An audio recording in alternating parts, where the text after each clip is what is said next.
The far-right candidate Jair Bolsonaro has won Brazil's presidential election. He took 55% in the runoff vote, beating Fernando Haddad from the left-wing Workers' Party. In his victory speech, Mr. Bolsonaro said he would protect freedoms and democracy and promised to change the destiny of Brazil.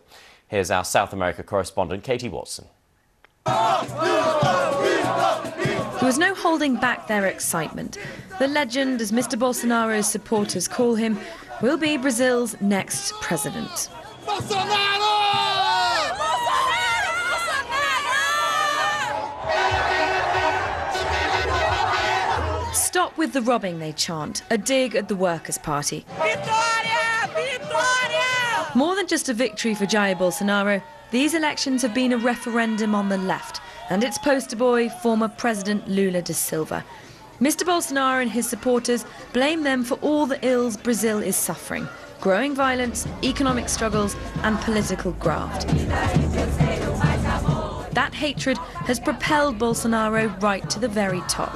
I think that my country needs security, okay, moral, okay, conservative moral, okay, and mainly honesty.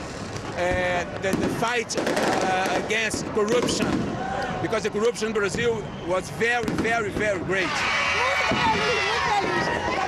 I'm so happy. I could never have imagined this. He's everything Brazil needed. Even before the results were in, these people were celebrating. For them, Mr. Bolsonaro brings a much-needed change for Brazil, but for millions of others, his victory is deeply worrying and the future of the country uncertain.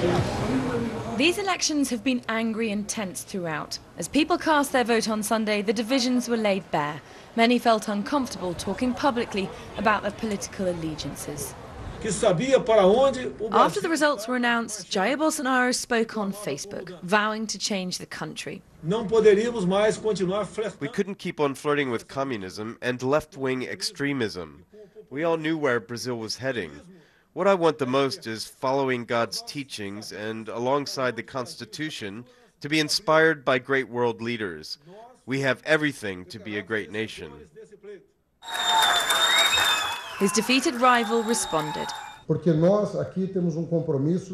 Here we have a commitment to the prosperity of this country. We who helped build democracy, one of the biggest in the world. In Brazil, we must have a commitment to maintain it and not accept provocations and not accept threats. Bolsonaro's victory was a blow for millions. When the results came through, chants of "not him" rang out. He's been accused of not respecting the rules of democracy, of admiring the country's former dictatorship and defending minority groups without a thought. Bolsonaro's victory ushers in a new, more fearful era for many. I think it's bad because people don't learn from the history.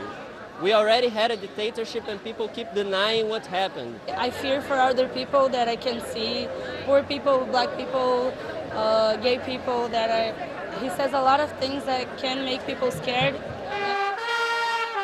His country's taken a sharp swing to the right, but the opposition says it won't give up, determined not to take away the gains that the country's made since it returned to democracy 30 years ago.